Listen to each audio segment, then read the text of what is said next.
Assalamualaikum warahmatullahi wabarakatuh. Perkenalkan, kami dari kelompok 4 akan mempresentasikan hasil diskusi dari kelompok kami yang beranggotakan Devi Fitrianingsih dengan nomor NIM 205211378, Amal Al-Maliki 205211379, Ahmad Rifai 205211380, Farihatun Solihah 205211381, dan Siti Nurhalisah 205211382. Di sini kami akan mempresentasikan mengenai masalah-masalah dalam aktualisasi kalam yang berisi ISIS, Al-Qaeda, NII, dan terorisme. Ada 4 materi yang akan kita bahas hari ini. Yang pertama ISIS, yang kedua Al-Qaeda, yang ketiga NII, dan yang terakhir terorisme. A. ISIS, Islamic State of Iraq and Syria. Pengertian: ISIS atau Islamic State of Iraq and Syria merupakan organisasi Islam fundamentalis dan kelompok jihadis yang ingin mendirikan negara kekhalifahan Islam di kawasan Suriah dan Irak. ISIS dinilai sebagai kelompok Khawarij masa kini. Organisasi ini bertujuan untuk menguasai wilayah Timur Tengah dan mengubahnya menjadi sistem khilafah Islamiyah berdasarkan ideologi ISIS. Sejarah dan perkembangan ISIS. Cikal bakal terbentuknya ISIS dilatar belakangi dari efek politik yang terjadi di Timur Tengah, yang dikenal dengan istilah Arab Spring. Dalam sejarahnya, ISIS pertama kali dibentuk oleh almarhum Abu Musab al-Zarqawi. Saat itu ISIS belum bernama demikian. Saat itu Abu Musab al-Zarqawi sebagai cikal bakal sejarah ISIS bernama Tajhid wa al-Jihad yang dibentuk tahun 2002. Abu Musab al-Zarqawi ini merupakan warga Yordania. Disinyalir tujuan dari Abu Musab al-Zarqawi dalam sejarahnya diawali untuk menguasai Irak dengan musuh utamanya adalah Amerika Serikat. Gerakan ISI kemudian merupakan cikal bakal terbentuknya ISIS, yang dimana bagian dari kelompok AQI kemudian mendirikan ISIS yang dikenal dengan Abu Bakar al-Baghdadi. Disinyalir bahwa Abu Bakar al-Baghdadi lahir di Samarra tahun 1971. Gerakan Abu Bakar al-Baghdadi ini di tahun 2010 berinisiatif membentuk ISIS setelah menjadi pemimpin pasukan. Mereka bergabung dalam pemberontakan menentang Presiden Suriah Bashar al-Assad, mendirikan Front al-Nusra. Selanjutnya, kekuatan ekonomi ISIS. Dengan percepatan gerakan ISIS ini menjadi sebuah tanda tanya besar bagaimana bisa mampu melakukan agresi dan invasi. Hal itu tentu saja membutuhkan biaya yang tidak sedikit untuk membeli sejumlah peralatan militer. Menurut Profesor Neumann, yakin sebelum menguasai Mosul pada Juni lalu, ISIS telah mempunyai dana serta aset senilai $900 juta yang meningkat menjadi 2 miliar. Tujuan organisasi ISIS sebagai organisasi yang dipimpin oleh Abu Bakar al-Baghdadi di wilayah Timur Tengah, gerakan ISIS memiliki 2 tujuan. Yang pertama, untuk mendirikan negara Islam. Kemudian yang kedua, adanya kepemimpinan dalam bentuk khalifah, imamah, atau Amirul Mukminin. Dampak-dampak ISIS. Adapun dampak yang ditimbulkan gerakan ISIS adalah: yang pertama, ISIS memberikan dampak negatif yang begitu besar bagi kota Sani dengan menyebabkan konflik atau kekerasan yang meluas di negara-negara Timur Tengah. Kemudian, ISIS mengakibatkan dampak buruk dengan menyuburkan apa yang dikenal dengan Islamfobia di negara-negara lain khususnya Barat. Yang ketiga, ISIS menjadi gerakan yang diantisipasi setiap negara dalam mengawasi jalur internasional agar warganya tidak menjadi pemberontak baik di negara asal dan di pusat gerakan ISIS. Yang keempat, membuat suatu kelompok yang membuat terjadinya kegiatan terorisme. Dan yang terakhir, merusak ideologi suatu negara yang dimana ISIS mempunyai ideologi yang tidak sesuai dengan negara kita. B. Al-Qaeda. Pengertian Al-Qaeda adalah suatu organisasi paramiliter fundamentalis Islam Sunni yang salah satu tujuannya utamanya adalah mengurangi pengaruh luar terhadap kepentingan Islam. Al-Qaeda sendiri digolongkan sebagai organisasi teroris internasional oleh Amerika Serikat, Uni Eropa, PBB, Britania Raya, Kanada, Australia, dan beberapa negara lainnya. Al-Qaeda didirikan dan dibentuk oleh Osama bin Laden, Abdullah Azam, dan beberapa sukarelawan Arab lainnya dengan tujuan menggalang kekuatan untuk mengusir Uni Soviet pada Perang Afghanistan. Yang kedua adalah sejarah dan perkembangan Al-Qaeda. Sejarah munculnya Al-Qaeda bisa ditelusuri sejak masa pendudukan Afghanistan oleh militer Uni Soviet pada tahun 1980 sampai 1988. Saat itu, Uni Soviet yang dibantu oleh pemerintah Afghanistan terlibat konflik bersenjata melawan milisi-milisi lokal yang enggan diperintah oleh rezim komunis setempat. Situasi tersebut lantas dimanfaatkan oleh Amerika Serikat untuk memberikan bantuan pelatihan dan persenjataan kepada milisi-milisi yang bersangkutan agar mereka bisa memerangi pasukan Soviet. Sebagian dari mereka nantinya ada yang menjadi simpatisan Al-Qaeda, sehingga muncullah opini kalau intelijen Amerika Serikat membantu menciptakan Al-Qaeda secara tidak langsung.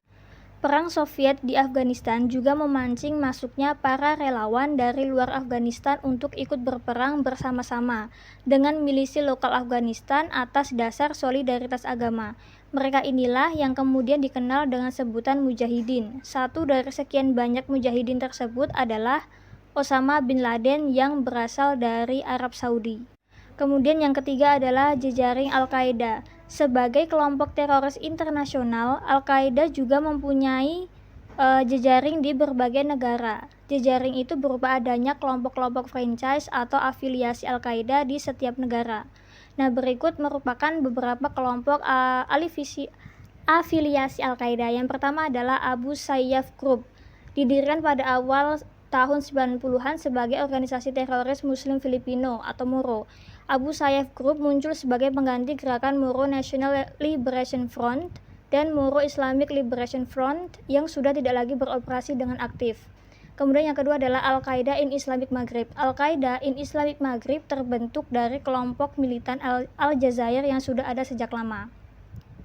Kemudian yang ketiga adalah Al-Qaeda in the Arabian Peninsula.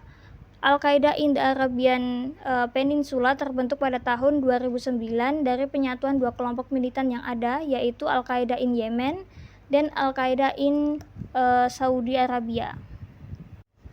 Kemudian C yaitu NI, Negara Islam Indonesia. Negara Islam Indonesia yang disingkat NII juga dikenal dengan nama Darul Islam atau DI yang artinya adalah Rumah Islam. Adalah kelompok Islam di Indonesia yang bertujuan untuk pembentukan negara Islam di Indonesia. Ini dimulai pada 7 Agustus 1949 oleh sekelompok milisi muslim, dikoordinasikan oleh seorang politi muslim yang bernama Sekar Maji Marijan Kartosuwiryo di Desa Cisampang, Kecamatan Ciabiligar, Kawedanan, Cisayong, Tasikmalaya, Jawa Barat. Nah, kelompok ini mengakui syariat Islam sebagai sumber hukum yang valid. Gerakan ini telah menghasilkan pecahan maupun cabang yang terbentang dari Jemaah Islamiyah ke kelompok agama non-kekerasan. Kedua, sejarah dan perkembangannya. Pendirian NII sendiri tak terlepas dari ketidakpuasan Kartosuwirjo terhadap ketidaktegasan negara Indonesia dalam melawan pemerintahan penjajah. Tokoh kelahiran Cepu, Jawa Tengah 7 Februari 1905 dan wafat pada September 1962 itu berupaya membawa ideologi Islam dalam setiap perjuangannya. Perjuangannya membawa panji Islam dimulai saat ia mengikuti organisasi pemuda Jawa alias Jong Java. Kemudian ia beralih ke organisasi pemuda Islam hingga beralih ke Partai Serkat Islam atau PSI di tahun 1930. Di PSI yang kemudian berubah nama menjadi Partai Serkat Islam Indonesia atau PSII, ia merasakan perbedaan ideologi. Adapun konsep yang dibawa lewat NII adalah hijrah dan jihad. Pada dasarnya, sikap ini bertujuan untuk landasan berpolitik PSII yang bersumber kepada Al-Quran dan Sunnah. Perjuangan Kartosuwirjo tidak terhenti sampai di situ. Di awal tahun 1948, negara Islam Indonesia kian besar dan dipercaya rakyat Pasundan. Terlebih hasil perjanjian Renville yang dianggap tak adil bagi masyarakat pribumi. Selama kurang lebih 13 tahun, NII berdiri dan bergerilya di hutan dan pegunungan untuk mempertahankan Tatar Pasunda dari perjanjian Renville. Pada September 1962, ia akhirnya dihukum mati berdasarkan keputusan Mahkamah Darurat Perang atau Mahathir karena dianggap memberontak dengan membentuk negara Islam Indonesia melalui DI atau TII. Ia diketahui dieksekusi di pulau terpencil kawasan Teluk Jakarta.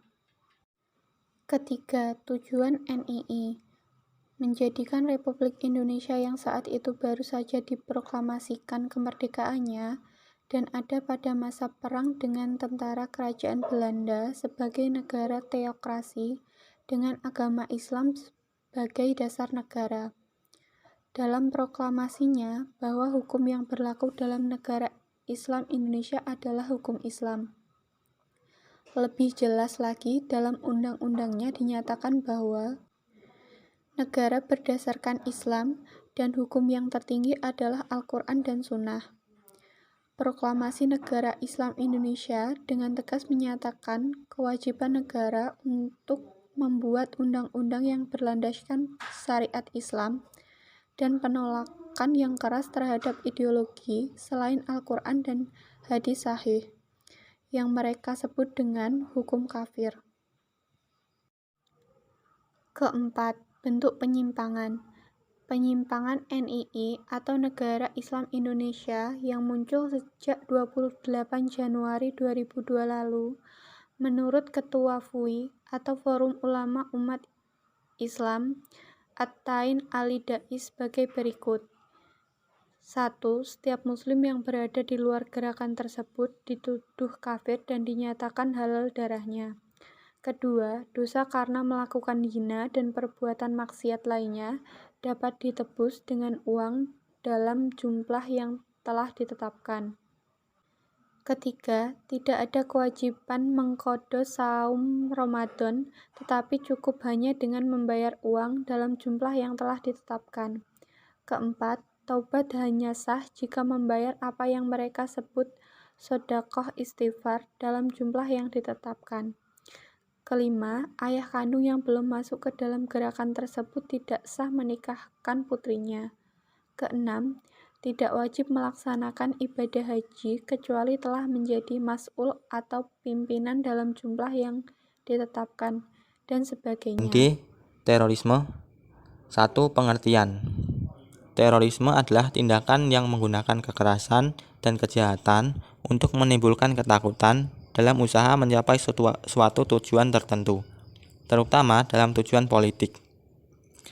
Terorisme sudah muncul sejak abad ke-19 Masehi. Sementara gerakan terorisme yang terjadi di Indonesia disinyalir merupakan gerakan terorisme yang dilakukan oleh kelompok militan Jemaah Islamiyah yang berhubungan dengan Al-Qaeda ataupun kelompok militan yang menggunakan ideologi serupa dengan mereka atau ISIS. Yang kedua, pandangan Islam terhadap terorisme. Terorisme dalam pandangan Islam sebagaimana yang telah ditulis di atas bahwa terorisme itu selalu menggunakan kekerasan dan kejahatan untuk mencapai tujuannya, yang dimana dapat menimbulkan kerusakan, kehancuran, bahkan kematian banyak orang.